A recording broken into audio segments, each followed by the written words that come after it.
अस्सलामुअलैकुम। उम्मीद है आप सब खैरियत से होंगे। आज मैं आपको एक फिल्म समझाने वाला हूँ जिसका नाम मामा पेशानदारी ने रखा है, जिसे मामा जहन्नम से आया संदेश भी कहा जाता है। यह 2025 की इंडोनेशियाई डरावनी फिल्म है जो एक बेहद खतरनाक सोच पर बनी है, जहां एक बेटी को अपनी मर चुकी मां के फोन नंबर से रहस्यमयी संदेश आने शुरू हो जाते हैं। असल फिल्म इंडोनेशियाई भाषा में है, लेकिन मैं आपके लिए इसकी कहानी हिंदी में लेकर आया हूं ताकि आप पूरी कहानी आसानी से समझ सकें। मैंने इसमें से सभी गैर जरूरी और गलत सीन हटा दिए हैं, इसलिए यह वीडियो देखने के लिए बिल्कुल सही है। शुरू करने से पहले अगर आप चैनल पर नए हैं तो चैनल को सब्सक्राइब जरूर करें और घंटी का निशान भी दबा दें ताकि हमारी कोई भी नई वीडियो आपसे मिस ना हो। तो अब बिना वक्त बर्बाद किए सीधे कहानी की तरफ चलते हैं। कहानी शुरू होती है सारी से, जो गैबी बातें बताने वाली और टैदो पत्ते पढ़ने वाली औरत है। इसके बाद एक शैतान दिखाया जाता है। वह शैतान बताता है कि बहुत से लोग समझते हैं कि ये संदेश जन्नत से आते हैं, लेकिन असल में ये संदेश जहन्नम से आते हैं। उसके मुताबिक शैतान ऊपर से आने वाली अधूरी बातों को सुनते हैं और फिर उन्हें आगे बढ़ाते रहते हैं जब तक वे बत्ते काहिनों, गैबी बातें बताने वालों और जादू टोना करने वालों तक नहीं पहुंच जाती, और इसी तरह उन्हें अपनी कथित ताकत मिलती है।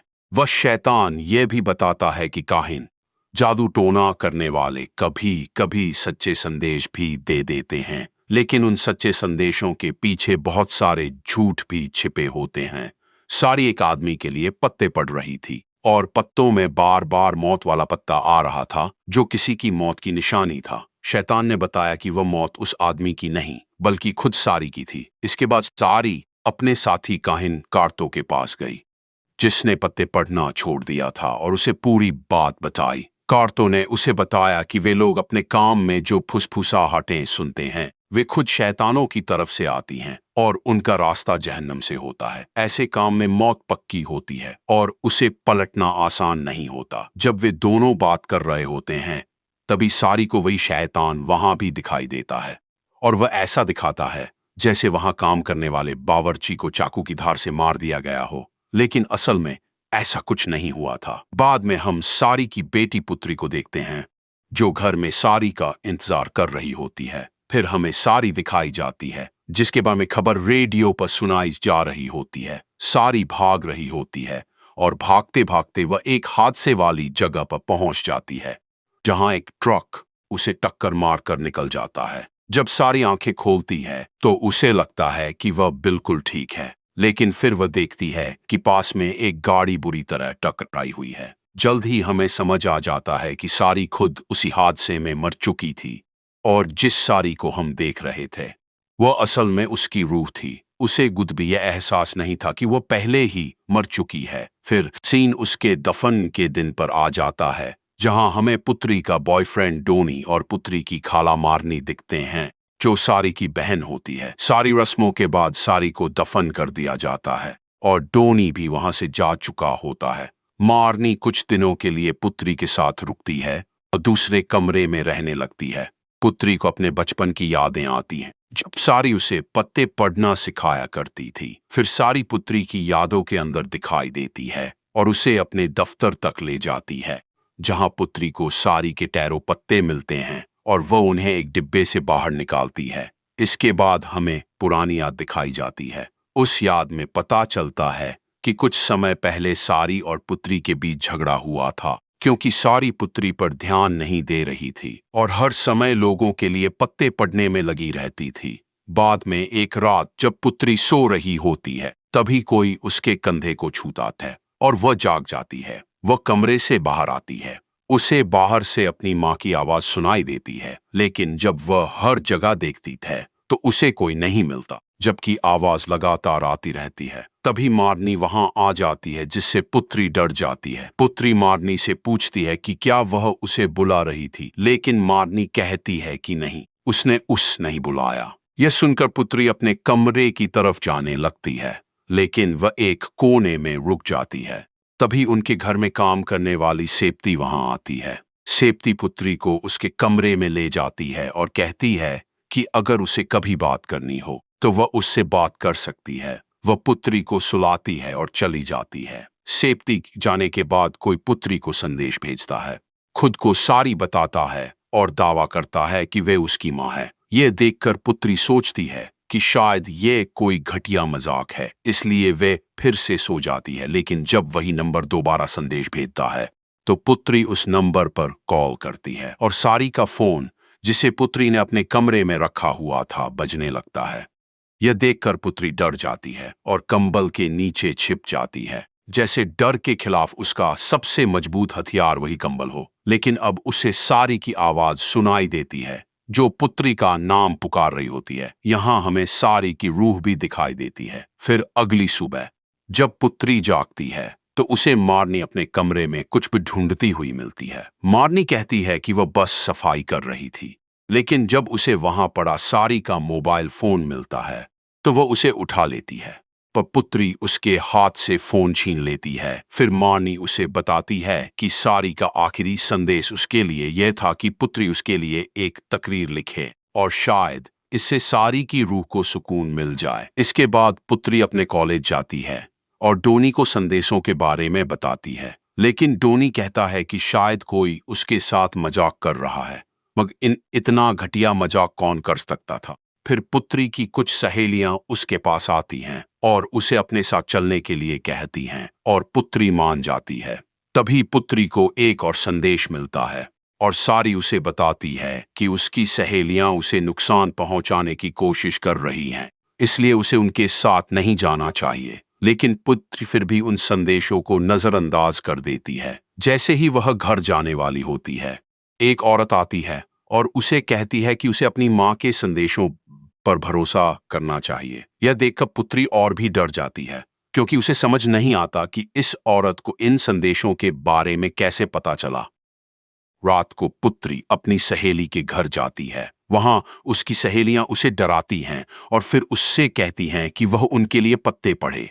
बार बार मना करने के बावजूद उसे मजबूर किया जाता है और उसकी एक सहेली पूरी बात रिकॉर्ड कर रही होती है। जैसे ही पुत्री पत्ते पढ़ना शुरू करती है, पहला पत्ता 8 तलवारों वाला पत्ता निकलता है, जो किसी हालत में नकारात्मकता या बेबसी की निशानी होता है। अचानक रोशनी चली जाती है और पुत्री को वही शैतान दिखाई देता है, जिससे वह इतनी डर जाती है कि वहां से चली जाती है। वही नंबर पुत्री को फिर संदेश भेजता है और कहता है कि उसने पहले ही बता दिया था कि उसकी सहेलियां उसे नुकसान पहुंचाएंगी। यह देखकर पुत्री उस नंबर पर कॉल करती है और पीछे मौजूद इंसान पर चिल्लाती है कि उसकी मां अब जिंदा नहीं है, तो जो भी यह सब कर रहा है इसे बंद कर दे। ये मजाक बहुत घटिया है। आखिरकार पुत्री घर लौटती है और अपने घर में किसी की आवाज सुनती है। जब वह देखती है तो उसे मारनी पुत्री की अलमारी चेक करती हुई मिलती है। बाद में खाने के वक्त मारनी पुत्री से पूछती है कि हादसे से पहले सारी किससे मिली थी और उसके टैरो पत्ते कहाँ हैं। जब पुत्री वजह पूछती है तो मारनी कहती है कि यह सारी की इच्छा थी और इसी बीच सारी फिर वापस आ जाती है। वही नंबर पुत्री को संदेश भेजता है और कहता है कि मारनी झूठ बोल रही है और वे पत्ते सिर्फ पुत्री के लिए हैं। अब मारनी पर पहले से शक कर रही पुत्री उसके साथ बदतमीजी पेश आती है और उससे कुछ कड़वे सवाल पूछने लगती है, लेकिन तभी पुत्री की बिल्ली उसके सामने आ जाती है, जिससे वह डर जाती है। फिर बिल्ली वहां से चली जाती है और सेप्ती कमरे के बाहर खड़ी होकर सब कुछ देख रही होती। इसका मतलब है कि वह कुछ जानती थी।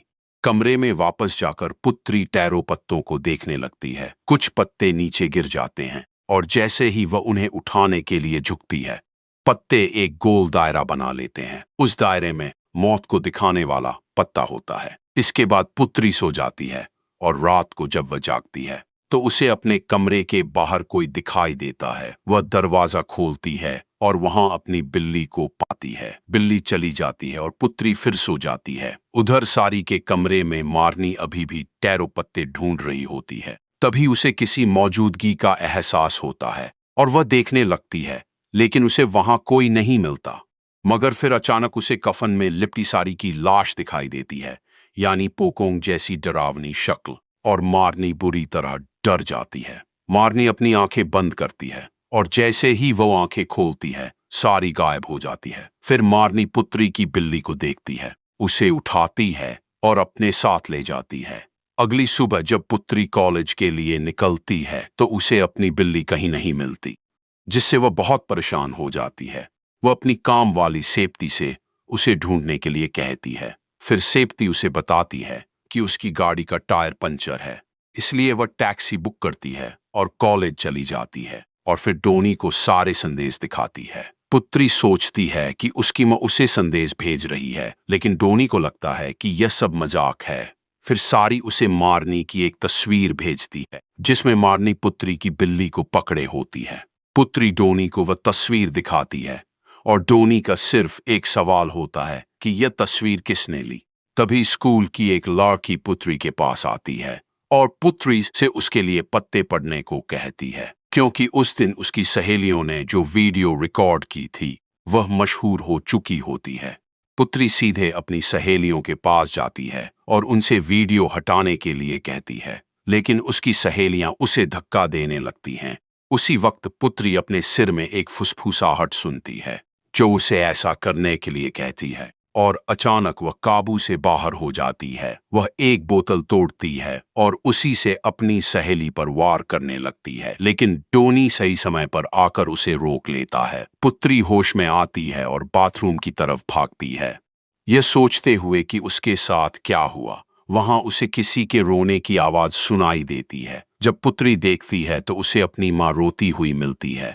उसकी माँ उसे गले लगाने लगती है और अगले ही पल वहां कुछ भी नहीं होता, वह गायब हो चुकी होती है। खैर, पुत्री और डोनी एक बस में बैठकर वहां से निकलते हैं, लेकिन तभी पुत्री को अपनी माँ की तरफ से एक संदेश मिलता है, जिसमें उसी बस के हादसे की खबर होती है। यह देखकर पुत्री डोनी के साथ बस से उतर जाती है और दोनों टैक्सी लेकर घर जाने लगते हैं। लेकिन रास्ते में उन्हें हैरानी से पता चलता है कि एक हादसा हो गया है। इसलिए पुत्री टैक्सी से उतरती है और आगे जाकर देखती है और उसके होश उड़ जाते हैं, क्योंकि वही बस हादसे का शिकार हो चुकी होती है। अगर वे दोनों उस बस में होते तो शायद बहुत पहले मर चुके होते। पुत्री डोनी को यह बात फिर बताती है, लेकिन वह अब भी उस पर यकीन नहीं करता। डोनी के यकीन न करने पर गुस्सा होकर पुत्री वहां से चली जाती है।